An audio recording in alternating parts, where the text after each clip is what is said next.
Thank you for attending this Connect Together event. Can we hear that? Yes. Yes. During this event, we have automatic closed captioning available. Please go to the bottom of the Zoom meeting, click Live Transcript, and then Show Subtitles to turn them on. Before we begin, we'd like to take a quick moment to let you know how you can join an opinion research panel made specifically for British Columbians living with disabilities. For 25 years, the Disability Foundation has been fostering meaningful experiences for Canadians with disabilities through outdoor recreation, social connectedness, innovative adaptive devices, and more. Today we are asking, how has the pandemic affected you? Help strengthen decision makers' understanding of your needs and experiences by joining an online opinion research panel consisting solely of people with disabilities and their caregivers. Make a difference in your community today. The Disability Foundation. Reimagine what is possible. Did you know? Young adults with disabilities have a harder time getting hired. Break down barriers by sharing your story. Take our survey.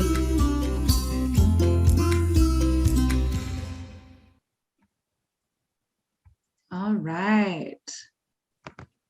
So welcome everyone to our Perspective series on dating with a disability. My name is Emily, and I am from ConnecTra Society. I'm the program coordinator here, affiliated with the Disability Foundation. And this is, I was saying, I think our 5th Perspective series. So these are sort of like mini accessible community forums, if you've ever attended those events. We have some panelists that are here to talk about their experiences with the topic at hand. I have some questions, but I really do want it to be an open conversation. So please type your questions in the chat, or you can unmute yourself. I just ask that we're all respectful of each other's time and opinions and the things we have to say. Yeah, and thank you all for being here. There's a good turnout today, which is awesome. I'm going to start with introducing our panel. So I will give a brief introduction, and then I'll let our panelists speak for themselves as well. So first, I'm going to start with Monica Thomas. So Monica Engel-Thomas is a disabled writer and influencer born with a hereditary neuromuscular disorder called Charcot-Marie-Tooth, or CMT. And apologies if I'm saying that incorrectly. You can let me know, Monica. She has been a full-time wheelchair user for over a decade. She chronicles the joys and challenges of life with a progressive disability on her blog and social media. She lives in Indiana with her husband, Alec, and their dachshund, Murphy Longbottoms, which is an adorable name. Monica, do you want to say hello and add anything? Sure. Hi, my name is Monica. It's pronounced Charcot-Marie-Tooth syndrome. French doctors that discovered it. But yeah, I think you pretty much hit all the high points. That's me. Perfect. Thank you so much for being here, and thanks for having me. All the way from Indiana. Next is Alicia Craig. Alicia is 29 years old with a passion about advocacy within the disabled community, especially topics that aren't talked about enough, like dating with a disability. So we're very glad she's here. She resides in Illinois, and her partner resides in Houston. Alicia enjoys discussing aspects of her dating life because she feels that when dating with a disability is often discussed, it's usually in a negative light. Therefore, she enjoys talking about this and sharing different perspectives. Alicia, hello, welcome. Hi. First of all, it's pronounced Croggy, but don't feel bad. No one can say my last name, right? Thank you. You were close. Yeah, I just wanted to also add that I write a lot of blog posts about my disability on the Easter Seals National blog. And they have had me write about different aspects of dating with a disability a lot of times. So perfect. I think that's where my what? I was going to say we could link that. We could link the some of your blog posts for people to read afterwards if you like. Oh yeah, for sure. I can send you a link with the that will take you directly to the profile with the posts and stuff. But I was gonna say I think that's where my like desire to talk about this stuff started. Yeah, wonderful. And Alicia, would you mind telling us a little bit about your disability? Yeah, so I was born with retinopathy of prematurity. So that means my retinas were detached due to premature birth. So I was born 3 months early. So I've been blind my entire life. So, well, actually, technically, I had vision for like a month, but I basically just say I've been blind my whole life because I don't have any recollection of it. Right. So, Okay. that's the only life I've known for 29 years. There you go. Thank you for sharing. Thanks so much for being here. Thank you. Next, I'm going to introduce Brooke and Elena. So Brooke and Elena are the creators and founders of Wives and Girlfriends of Spinal Cord Injury, which is called WAGs of SCI. Brooke's husband, boyfriend at the time, Evan, was injured in a work accident when a load of unsecured flooring fell on his head, breaking his neck at the C4 level in 2014. Since then, she has been devoted full time to his care, as well as helping to find a new normal for them as a couple. After his injury, Evan and Brooke decided that nothing would hold them back and decided to get married abroad in Italy in 2016, which sounds dreamy. They have continued to travel the world whenever they can and refuse to let their limitations hold them back. Brooke, co-founder of WAGs of SCI, is the marketing voice and enjoys technology and design. Hi, Brooke. Hi, thank you for having us. We're really, really excited to be here and just kind of to share our perspective. We've been running this group since 2017, and it's kind of like a grassroots organization. We really didn't have anybody to talk to until we met each other in our situation. So it was really special, and we've had the privilege of being able to witness women from injury to just like rebirth and finding self-care and helping women along the way and meeting so many amazing people. So I'm excited to contribute to this conversation for sure. Yeah, thank you so much for being here. I think it's really cool to have a perspective on the other side of the relationship as well. So we're covering a lot of different ground here. And Elena's boyfriend, Dan, was injured on their first out-of-country tropical vacation in Cuba on January 2nd, 2016. So just a year before you founded this. He dove into the shallow end of a pool and broke his C5 and became a quadriplegic on the spot. Dan had surgery in Cuba before being airlifted home. Dan and Elena packed up their entire lives, sold his home, and moved to Vancouver, BC. They are very involved in the community and have found their place in Vancouver. Elena, co-founder of WAGs of SCI, loves the social and event aspects of the organization, specializes in PR, media, community relations, and outreach for the group. So welcome, Elena. Hi, thank you so much for having me here. What a lovely introduction. Sometimes I forget a little bit of what's going on. Yes, thank you so much for having us here. It's so nice to see so many faces join in on a Monday morning. I hope everybody had a nice weekend and got to relax a little bit. Yes, absolutely. Yeah, thank you everyone for being here.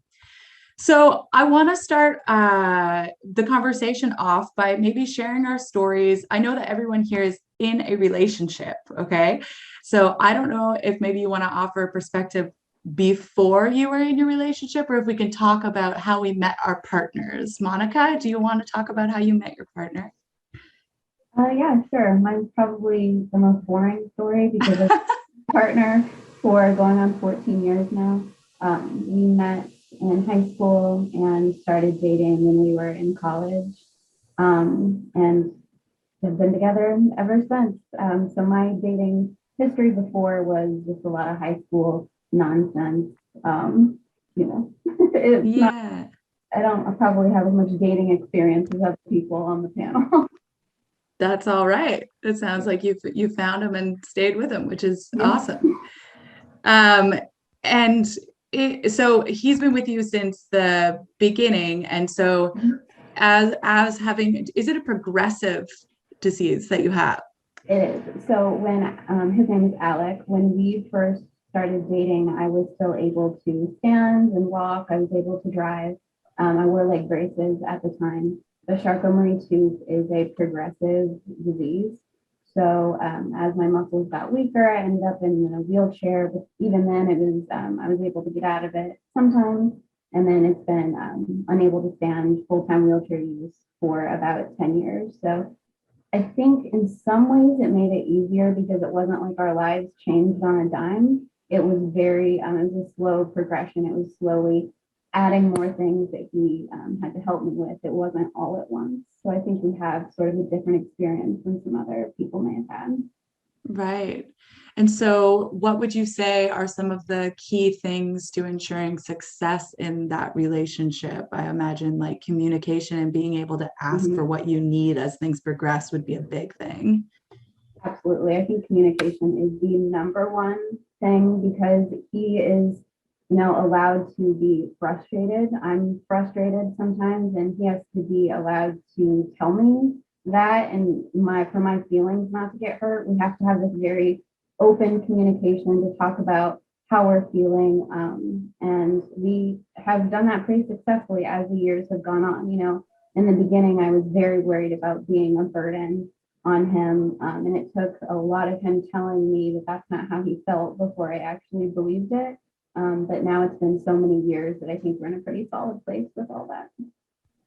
Do you think that it was something that he said over and over again that finally made you believe that? Or is that sort of an acceptance that you have to find in yourself that you're not a burden? It's probably a combination, like him telling me that and then finally getting to a place where I believed it. Because he always meant it, but it took me a while to feel like I could believe that. Yeah, absolutely. Thanks so much for sharing. Alicia, will you tell us how you met your partner? I met my boyfriend about 15 years ago, like 2006. So he's also blind. There's a 7-year age gap. So when I was I think I was like in 6th grade when we met, he was in high school.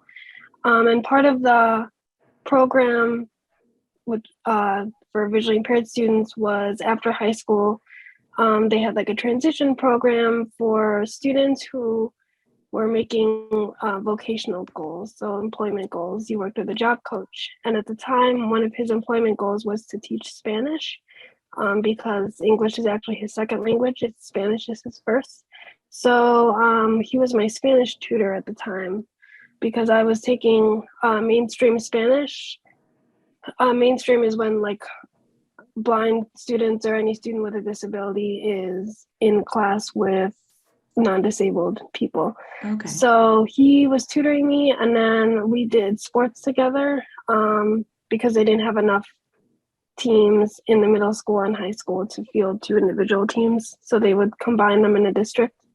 And then we just kept in touch since then. And then he moved to Houston in December of 2016, and we started dating in May of 2020.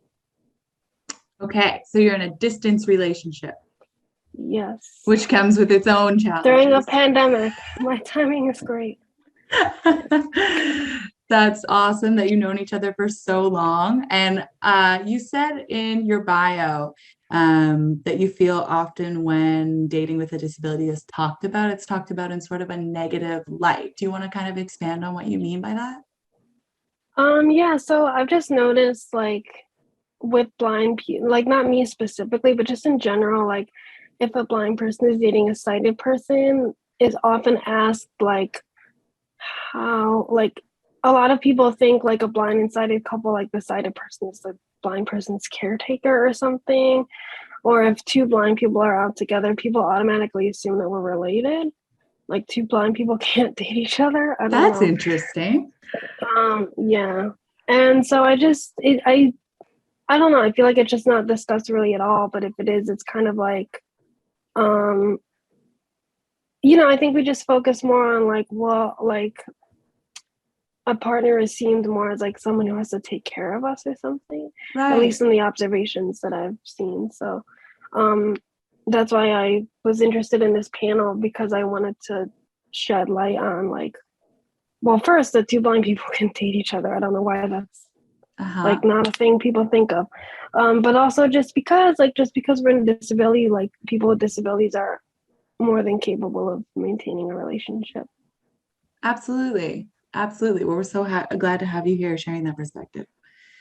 And Brooke, I want to talk about, sort of your experience. I mean, for both Brooke and Elena, you were with your partners before their accidents. So, Brooke, can you just talk a little bit about the process of going through and accepting, and as you said, sort of deciding that nothing was going to hold you back, and then getting married and really committing and going full tilt into that? Well, I'll start by saying that the first thing that I kind of heard when my partner was injured and when we were in the rehab center is a lot of chitter chatter from nurses about the huge common fact that 80% of relationships break up after a spinal cord injury. And I went home and I looked it up, and it actually is, it's a study that was done, and it's actually a fact that 80% of relationships end after a traumatic injury, like a spinal cord injury. And so when I was hearing all of this, it kind of made me very interested as to like, okay, I don't want to be one of those relationships that end. And I kind of made the decision to take part in the process with him right then and there. I was like, it's not just because I don't want to be a statistic, but I also want to see what it's like to make this transition. Like, I'm someone that believes that when these things happen to you, it's for a reason. And so I was like, I'm just going to kind of run with it and see, regardless of what you believe, where God wants you to go with this. I thought I had a lot to learn. And before the injury, I was the least caregiving person alive. I remember my partner broke his arm at work, and I couldn't even help him shower without getting frustrated. And I was brutal. I didn't have the gene for caregiving. And something happened when he had his accident. All of a sudden, I don't know what it was. It kicked in within me where I was willing to learn, and I wanted to learn. And, I would show up every day at his rehab. I couldn't sleep over. I wanted to, but I would show up every day at 7 a.m. and I would watch the nurses, and I would participate, and there was just something inside me that wanted to learn, because I knew that we didn't want to subscribe to having to have help around us all the time. I would get in my ear from one insurance lady that you're going to need 24-hour care. You're going to need 3 caregivers in your house. You're probably going to have a separate bedroom because he's a higher level spinal cord injury.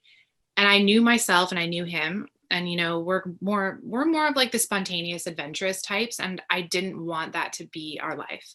And not saying that there's anything wrong with that. I'm saying just for us specifically, I wanted to learn, and I wanted to know what care he needed and how I could help. And so that was kind of the start of our journey. I was intrigued, and I immediately knew that this was supposed to happen to us for a reason. That's an amazing perspective to have right off the bat, for sure. Can I ask how long you were together before? So we were together for 4.5 years before. Okay.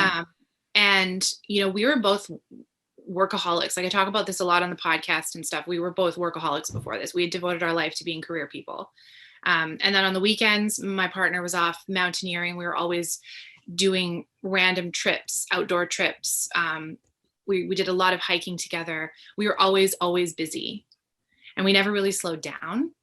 Yep. And so this injury kind of forced us to slow down in a very rude way. And just to see what else there was in life, right? Yeah. That would definitely force you to look around and take things a little bit slower. Yes. Thank you for sharing. And Elena, can you share your experience of sort of when the accident happened? It was your first trip together, right? Yes. Yeah, it was. So the accident happened. So we were dating for 3.5 years. 1 second. Let me see if my volume's up here. For 3.5. Yeah. We were dating for 3.5 years, and Dan also worked around the clock. I worked in the school system, and he was a stonemason. And that was the only job he had since he was 17 with the first company. So wow. He really enjoyed his job. And I know even to this day, he still really misses it. So one day he came home like every other day, and it was cold and rainy. And if you know about working construction outside, You kind of have to show up. Doesn't matter if it's rain, snow, or sun. And he just came home one of these days in December, and he was freezing. And some of the days he would be so tired from working that he would fall asleep in his truck in the garage. He wouldn't even make it upstairs. That's how much he worked. It was bad. Yeah. And so one of these days I just booked the trip to Cuba and to the most remote part of the island. I wanted to get away. And it was about a 50-kilometer causeway to get to the resort, which is great, but not great when you have an emergency, because it took us about 4 hours to get to the closest hospital when he had a spinal cord injury. Oh my gosh. In a very, I don't know, it wasn't an ambulance. It was sort of like a broken down vehicle. So what had happened was we celebrated New Year's on January 2016. And on January 2nd, he dove into the shallow end of the pool. We were just having a quick little dip before we were going to go into Cuba to go for something to eat in the local part of Cuba.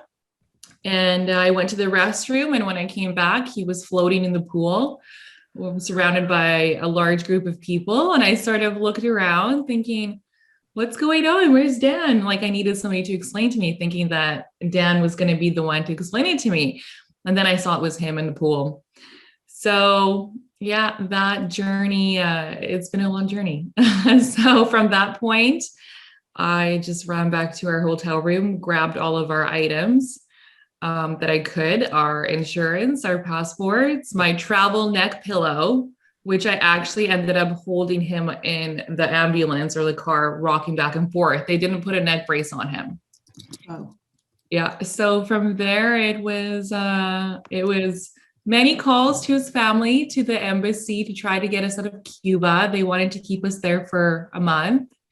And he did have his operation in Cuba with the hardware that was made up by the surgeon there. So there is no serial code or barcode or anything on the hardware in his neck right now. But yeah, my phone bill was almost $8,000 that week trying to get. Oh my gosh. Yeah. So once we came home, we of course just stayed in Vancouver as he went through ICU and GF Strong and put the house up for sale. And we just never went home. We sort of packed our bags, never realizing that we'd never go back home, right? So that's the story. Wow. And now you're in beautiful Vancouver. That's where I usually am.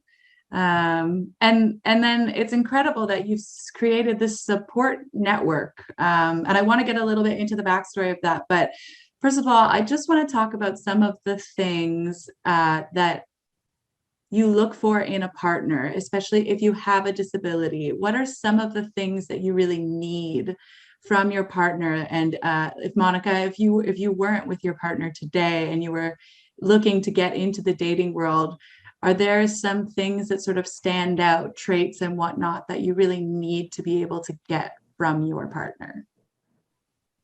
Yeah, I think maybe the top one is emotional intelligence. Somebody who understands, especially with my disability, that some days I'm going to be able to do something for myself, and then the next day I might need help with it. So someone who can understand that and who is kind and helpful, and also lets me be independent when I need to be, because I am a very independent person. I'm just naming qualities that my husband has, but that's what I would look for if I was, dating now. So. Yeah, absolutely. That's pretty lucky that you found all those things in somebody already. Yeah. Yes, for sure. And Alicia, what about you? What are some things that you definitely need to see in somebody before deciding to enter into a relationship? I think patience is a good one, especially as a person with a disability, because, some skills take a little longer to learn because you have to find ways to adapt them, or you just don't learn as quickly, or we, have different resources to teach us things like traveling and stuff like that. When I was in high school, sometimes I was pulled out of other classes to get what they call orientation and mobility traveling. So I would need someone if the person was blind, so like I know Juan and I talked about this pretty early on, I would like I would want someone to understand that there are going to be some things that I quote unquote should know how to do that I may not know how to do, or I may not know how to do them well, or they may take me longer. So, not perceiving me as like someone who's helpless or needs to be taken care of, but just willing to accommodate and adapt, I think. Accommodate and adapt. Yeah, really well said. Was there sort of a want or desire to date somebody that was blind as well, or is that just how things worked out? It's just kind of how it worked out with most of my relationships, actually. But I will say that I do enjoy the comfort of being with someone who sort of knows the day-to-day struggles and stuff of being blind, and also knowing that your attraction is automatically based off of like personality, if that makes sense. Yeah. Not saying like people who can see are like judgy or anything, but no, that makes total sense. That's pretty special. Yeah. Okay. Very cool.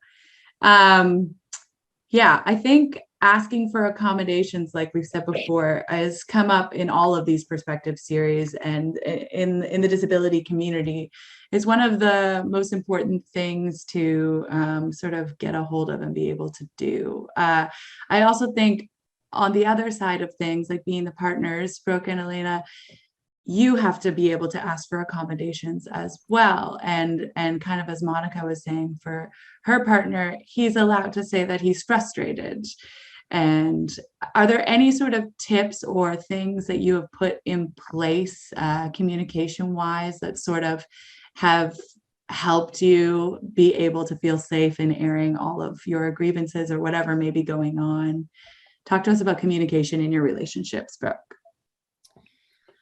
Okay, well, I think the biggest challenge in my perspective for couples like us going through this injury together, I like to say together because, the injured person, yes, they're going through a lot, but the partner is also there beside them, dealing with a lot of different things and different changes. And so I think the most important thing in a relationship like this is to just give each other space to grieve a loss and heal on your own time. I was guilty at the start of his injury of wanting to kind of bypass these things. I remember saying to him, like, you shouldn't be upset about this anymore, or specific things that happen. Like, why are you still upset about this happening to you? Like, you should be able to get through it. And then even myself, like, I would be so hard on myself, and I would not allow myself to like take a rest sometimes. And, after years of doing that and seeing how bypassing those emotions doesn't get you anywhere, literally, it actually is detrimental to your health. Mm-hmm. I think that is so important to be able to not only embrace the celebrations, but also embrace the darkness that comes with having to deal with an injury like this or any disability. Like Monica was saying earlier, like just the struggles and the frustrations, they have to be embraced, because the only way that you're going to work through them is if you look at them and embrace them and work through them yourself and together.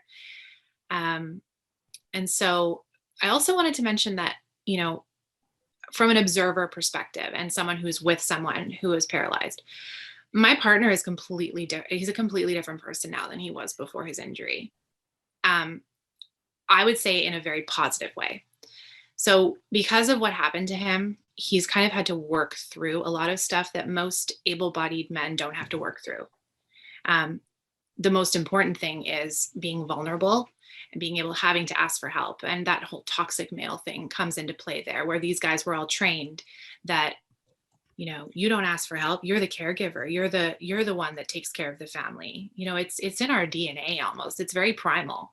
And to kind of have to like move through that to get to a place where you're allowed to be vulnerable, not just with your partner, but with yourself, and have to ask for help and be okay with that. It develops other sides of your personality that I believe most men don't have the luxury of developing nowadays. And I think it's a strength. It's more understanding, it's more compassion. It's the ability to listen more. It's the ability to get outside of that box that society creates for you as a young man and kind of develop empathetic responses to people and being able to really communicate.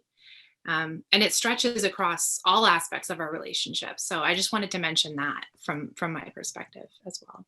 Yeah, that's a really good point that I would imagine there would be, you would become a different person. It's a huge life-altering thing. And I really like what you said about giving each other space to grieve a loss and heal on your own time, because I think that can be related to in so many different aspects, even with the pandemic that just is still going on and how we've had to change our way of living. There is really a grievance process with anything that you have lost, whether it's a job or a friend or a family member. So that's really important, and everybody does heal on their own time. So thank you for sharing that. I think it's a really good point. Elena, do you have anything to add? Any tricks or tips that you guys have in your relationship that keep things going strong? I guess I would say just always have fun. Whatever the moments, whatever happens, wherever it takes you and brings you, always have fun. Just the little things, like even talking about Valentine's Day for today, it looks a little bit differently, with the pandemic going on, especially with being able to access different restaurants or different venues, like every quote unquote, I want to say, conventional idea of coupling, what everybody else does, which is I'm going to go to a nice restaurant, or maybe I want to go to like a hot spring, or maybe I want to go for a massage or whatever. It's just being able to really find out what it is that you like to do. Like for us, we just like to do like a little charcuterie board at home with all of our favorite treats and just sort of be in the comfort of our home. And that was particularly important at the beginning of his injury because we just didn't know what to expect. If we go out somewhere, is the bathroom going to be accessible? If we go out, will the table be accessible? Will his wheelchair be able to get close enough to the table without his foot plate hitting, the table, or the door will be wide enough once we make the reservation and finally go out? And just all these things that you never really thought you had to think about before. And it's just something that we've realized that it's not even just being like a recluse or whatever and staying at home, but just really creating your space into a space that you really like to be in, that, end of the night, you just kind of want to be like, hey, let's just sit and hang out and just enjoy our space with all the accessible features that it does have to offer. I want to say that, at first we were really sort of discouraged when our friends and families would invite us out, and we just knew that there was no way we would be able to go. Because the venues are not accessible, that was a big push in our direction, just to be like, what, let's just make our space what we want and invite people over too. And a lot of the time, as being a caregiver, or somebody who's often helping their partner with, preparing for having a gathering, it's really nice to have other people bring things over, or even have family come in and maybe do the cleaning up after a dinner, or just little things like that, just finding things that work for you and just being really honest with it and not stretching yourself too thin on both parties. Because a lot of the time you feel like you have to put on a performance for other people, right? When you invite people over in this way, I found that it's just like a nice way to be like, hey, help yourself. If you want to do something, don't even ask, just do it. Yeah, that's nice. Don't even ask, just do it. Just do it. Yeah, help out. Yeah, no, those are great tips. My father has Parkinson's disease and dementia, and so my mom has been a full-time caretaker for the last 10 years, really a lot in the last 5 years. And it's been really interesting to watch them go through it and have to ask each other for what they need. And it was a big pull and push sort of for when they decided they needed more help than just my mom. It was something my dad was resistant to. It was something my mom felt weird about asking for. Monica, do you think about that? Do you guys have a good support network around you where you can ask for things beyond what your partner can do? And do you have open conversations about when he might decide that there needs to be more help? We haven't explicitly had that conversation. We've talked about if we get old enough, as everybody does, when you get old, you become disabled. It's just a way of life. So if we are both lucky enough to make it to old age, I think that we will need additional help. And we've joked about that before, about how we'll do like our little bits with a nurse and drive her crazy and just, about it. But I'm not at the point in my disability where it's beyond what he can help with. I do find ways to, do things on my own quite often. And my mom is also a big help. If, I need to be driven to a doctor's appointment and, he can't get off work, my mom steps in. So for now, we are covered and we haven't talked about it, in like a very serious way. Right. Yeah. As long as you're keeping communication open as things progress, that's like the most important thing, right? Everything's on the table. That's awesome that you have your mom nearby to support as well.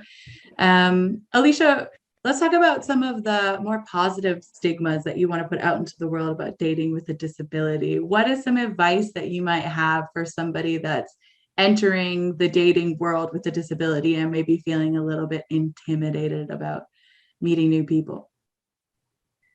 So the first one I want to go back to, I do think communication is definitely important in any relationship, but especially as people with disabilities. So some advice I would give is, if like the right person that you date is not going to see your disability as like an inconvenience or something that defines you as a person, like they're not going to see you as the person who's blind or the person who's deaf or the person who has whatever other disability that you have. So I like they'll be able to see past that. I also think that the right partner is going to like adapt and accommodate, as we were talking about, and like offer to help you, but also let you be independent and not get offended if you don't need their help. But advice I would give, that's kind of the advice I give to my friends who don't have a lot of dating experience or entering a new relationship. I just tell them that as long as the person doesn't see them for just their disability and is able to look past that, you can still go to see movies and go to restaurants and go to concerts and all that stuff. So, as long as they're willing to accommodate. And also, I think education is really important. If I were single and looking for a partner now, I would want someone who, if the person wasn't blind already, I would want someone who isn't afraid to ask questions. I think it's normal to be curious about how we do certain things. And I think that also opens the, I don't know what phrase I'm looking for, but opens the door? Kind of allows for, what? Opens the door? Yeah, I don't know what I was saying. Opens the door to, I was thinking like someone has the floor, and then I was thinking opens the door, and it came out wrong. You gotcha. Opens the door to, just vulnerable, open conversation about. Oh. What happened? Hello? Oh, sorry. I don't know if that was your internet connection or my internet connection. I didn't hear you finish that thought. I said open. I said it allows for open communication. Yes. And just like conversation. So I would just say to someone who looks past that, but also is willing to educate themselves. Absolutely. Somebody that is willing to ask questions and not afraid to educate themselves on what's going on and try to understand your world a little bit more as well. That's a great point. I like how you said the person you date is not going to see your disability as something that defines you. I'm sure that's a huge thing. as well for your partners having a spinal cord injury, not letting that be the first thing that everybody sees. I want you to talk a little bit about Wives and Girlfriends of SEI, how it came to be, and what sort of made you come together to create this initiative. Sorry, I missed the first part of your question because it cut out on my end. I'm not sure if it. Oh, am I cutting out? Okay. I want to talk The about first part, not anymore. Okay, I just want to talk about how Wags of SEI started. Okay, so it started on Instagram, actually. My partner and I were living in Vancouver, and we didn't really know anybody else that had this sort of unique situation going on. And my mom actually found Elena's profile on her search feed, and she like sent me the photo, and she was like, "This looks like this girl lives in your area." And I was like, okay. So I followed her, and then Elena and I followed her for a bit, and then we started texting, and then we decided to meet, and the four of us went to a pub. And then, we got to know each other. We had a great time. And then Elena and I started going on coffee dates. Anybody in this lifestyle, especially if you're a caregiver, you know that your time is precious, and you have to you can't just drop everything and be spontaneous. I mean, you can, but it requires a certain amount of planning. And so she really understood that. She really understood that I couldn't just take 3 hours to drive to an exercise class, hang out, go for coffee, then come back. And, like she knew that I only had 20 minutes, or she knew that I only had half an hour. And so we would start organizing these little breaks, like where we would go for a walk, or we'd go to a yoga class, and then we'd just leave right afterwards. And it was just kind of like a mutual understanding. And so then after that, we did that for a few months, and we started to become better friends. And we were like, we didn't have this kind of connection when our partners were injured. And this is like, it's so beneficial to know somebody in your situation and to be able to talk to them about everything. And so we decided to start an Instagram page because we met on Instagram. So we started, the Wags of SCI page, and we didn't really think anything would happen with it. We just were like, let's meet some other ladies, or let's like show us going for walks and show us, I don't know really what we were doing. We just were kind of like, maybe there's other people out there like us. And we started, I remember we had like 350 followers, and we had met like a lot of women, in the UK, South Africa, a lot of women in the States that were all in our situation. And it was just really nice to know that there were other women out there like that. So that's kind of how the group started. Okay, awesome. Are your partners friends? Well, they don't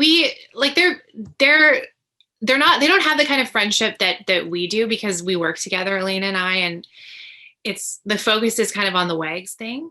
But we have hung out a lot. We've gone on trips together, and it's kind of like a 4 of us thing.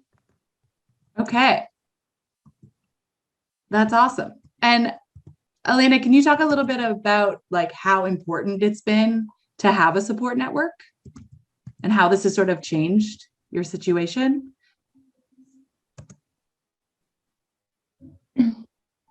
Yeah, absolutely. So I will start by being really honest with you and say that the first year was really, really hard for us.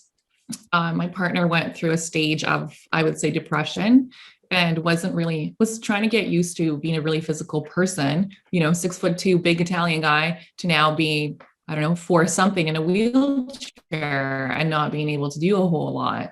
So he went through his own set of, I want to say, loss, and being a C6 quadriplegic, he lost even the use of his arms and hands. So the first year I had lost my job, and I had to go back to serving. So I was finishing my degree at UFE. So I was driving 2 hours each way, then serving during the night and weekends. And then most of the time having to come home because my partner had an accident and home care couldn't show up, or something happened, and have to leave my shift and just hop on the bus and go home. So I would say it was a whirlwind. So for anybody who, sees these nice photos on our Instagram of all these couples celebrating love, it's taken a lot of work to get there. It's not that easy. And I will admit that.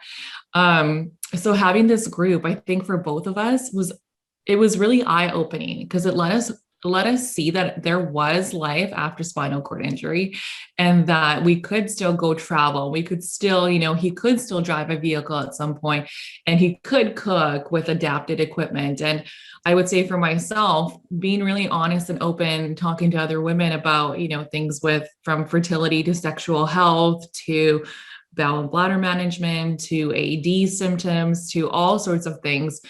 A lot of women had the answers that were really honest. And for him, it was the same thing. There were a lot of women whose partners, and there still are new partners and partners that have been in this injury for 20 years plus, had a lot of really great advice.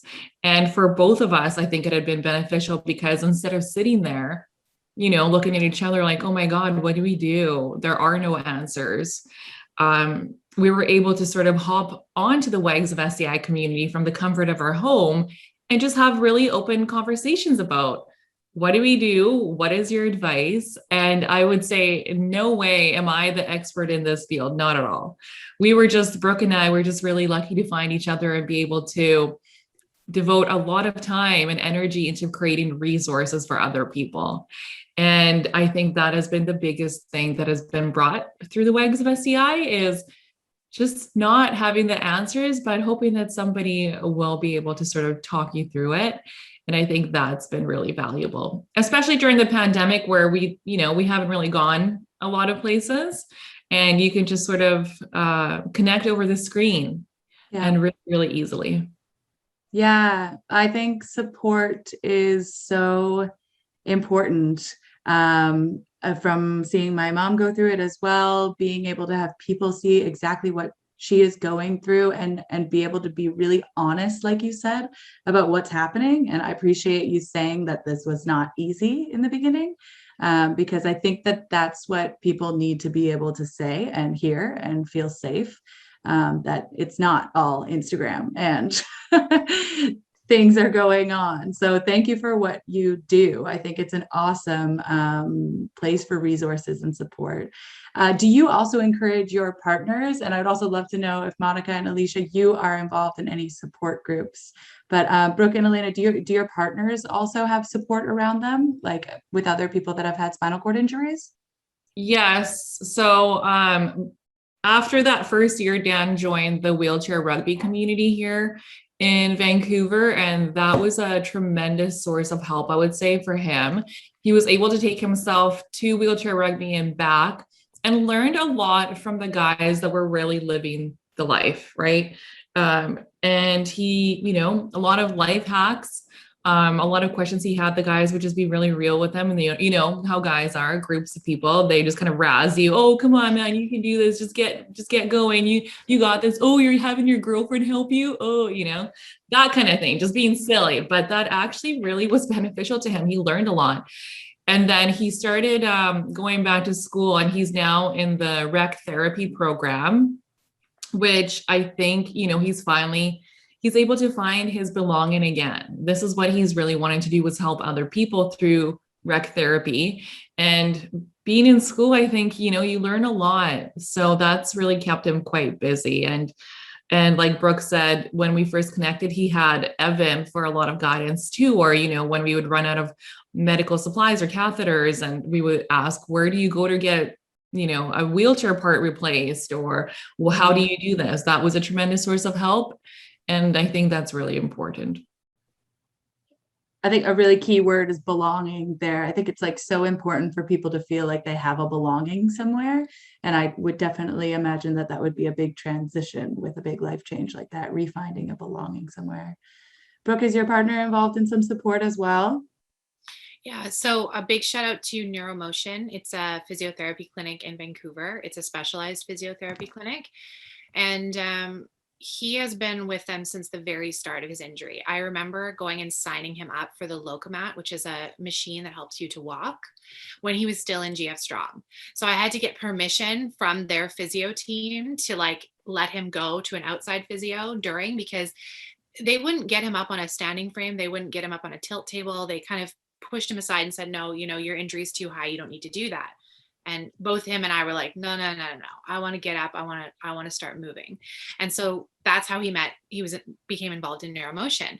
And I would say like it's a huge part of his social life. He goes there almost every day. We store our standing frame there. So he lets other people use it in the clinic setting because they don't have one. And so then he goes whenever he wants and he talks to all the clinicians, and he actually, he brings them lunch when he can. And he also, my husband has his WSAT wine educator level 2. So he does like wine pairing things for them, and like it's just Awesome. it's really fun. He also mentors 3 of their other patients who need help, so he's always there. My husband is a kind of a lone wolf. Like at the start he kind of resisted joining any sports and resisted kind of like socializing with people in his community. He kind of adopted more of a I want to be a mentor kind of thing, and he just kind of went to like, he went to neuromotion. He said like, I want to be there for people who need help, because he had so much experience navigating the system. And so, yeah, he's now a mentor through them, and he gets a lot of fulfillment from that. He's also a day trader. So he's got a lot of like A lot crypto, going on. he's got a lot of like virtual crypto nerdy people that he talks to all the time. And so I wouldn't say it's necessarily disabled people, but it's just people behind a screen that are there to help and support him, and vice versa. So I think Yeah. belonging is really important, but I also think it's really important to like pave your own way and find what's unique to you. And he's really kind of gone that direction where he's been like, no, like I'm this person, I want to do this, I want to show people this. And he's been very clear right from the start that, you know, he is who he is, and he wants to help others. And that's kind of the direction he went with all of this. Yeah, that's awesome.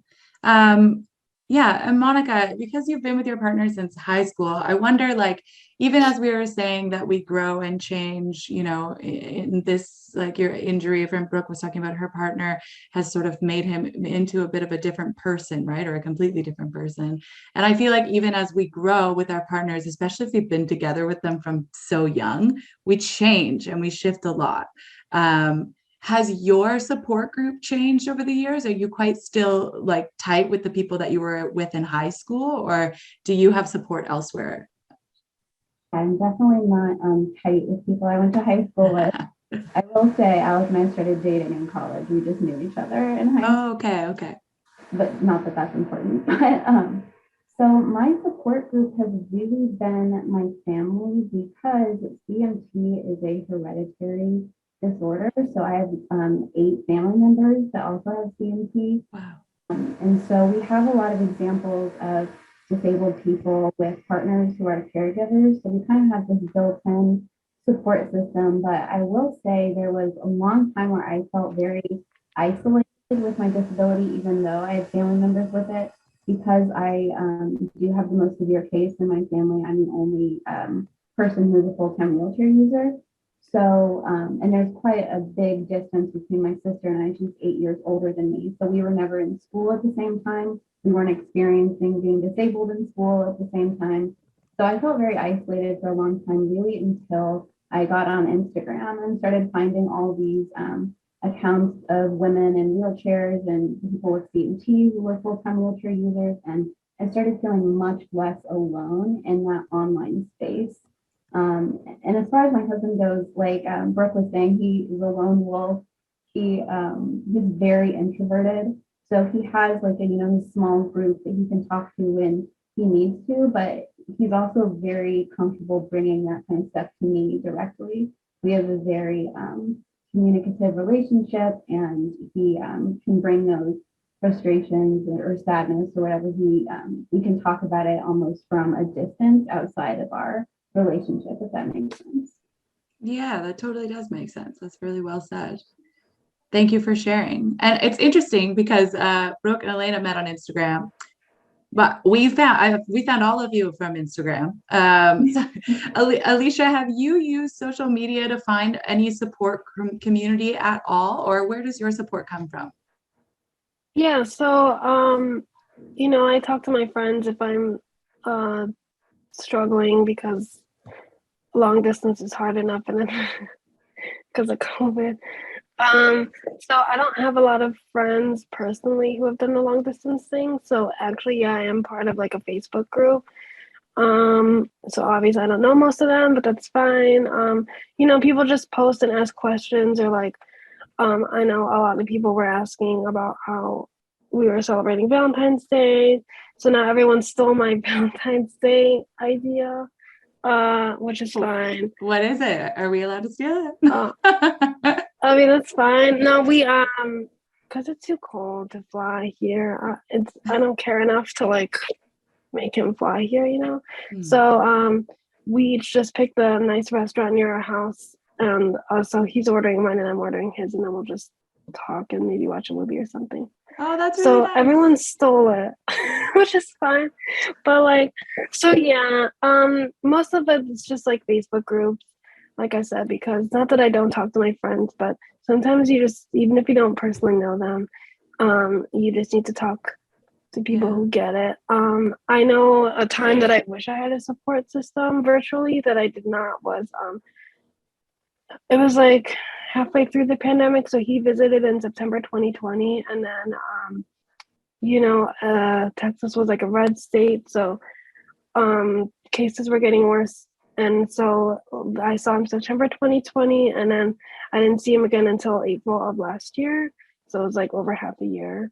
So that is a time I wish I had people to talk to.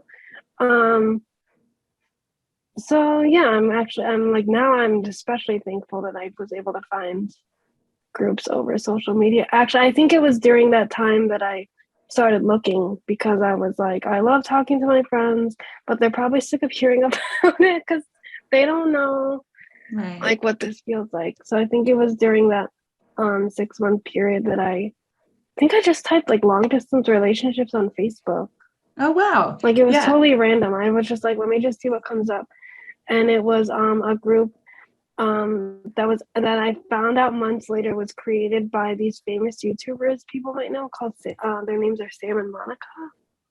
They like vlog their long distance journey or something. I don't know. They're like famous in the US, I guess.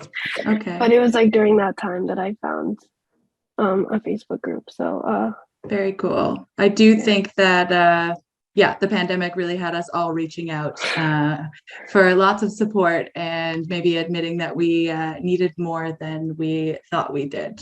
For me personally, for sure. An hour always whips by when we have these discussions, but any parting words, any sort of final like advice that you have to give, just kind of final statements. And I want to thank you all for being here so much. Anyway? So for the I don't remember when I was going to say this. Someone was talking about, like, I think it was when we were talking about advice or something about relationships. I feel like especially because of COVID, things kind of get monotonous, because you're like stuck in the house and not going anywhere. So I just think an important part of relationships besides communication is consistency. I know Juan and I said like once a month we do like date night or something, so like watch a movie or a show or something. So I feel like, I like that, some sort of goal and stuff like that to like look forward to break up the day-to-day monotony routines. Yeah, thank you for sharing that. For sure. Anyone else? Thank you so much for being here. Yeah, I very much appreciate and value your perspectives, and to everyone that attended, check out our other programming on ConnecTra.org. Yeah, Brooke. I just wanted to say thank you. Like, you've been really, really great. Like, your questions are awesome. You've been really, like, we've been interviewed by a lot of people, and you're definitely at the top there. You've been really great. Thank you so much. She's a great facilitator. So. Like that. How do we connect with people who are on here? Yeah, so if anyone is sort of interested in talking directly to the panelists, okay, so anyone who has participated, I'm just going to put my email in the chat, and you can email me and say, I have a question for Monica, and then I can connect you to or send it on. I'm just echambers@connector.org. And again, as I said, I'm going to post this on YouTube and Facebook. So we'll monitor the comments, and there may be some more people in there that want to get in touch with you as well. So we'll keep the community connected. Perfect. Thank you so much for having us. This is Yeah, great. Thank you. Happy Valentine's fun. Day. Happy Valentine's Day. Yes. Yes, you too. Enjoy the rest of your day. Thank you, everybody. Thank Have a you. great day. Thanks.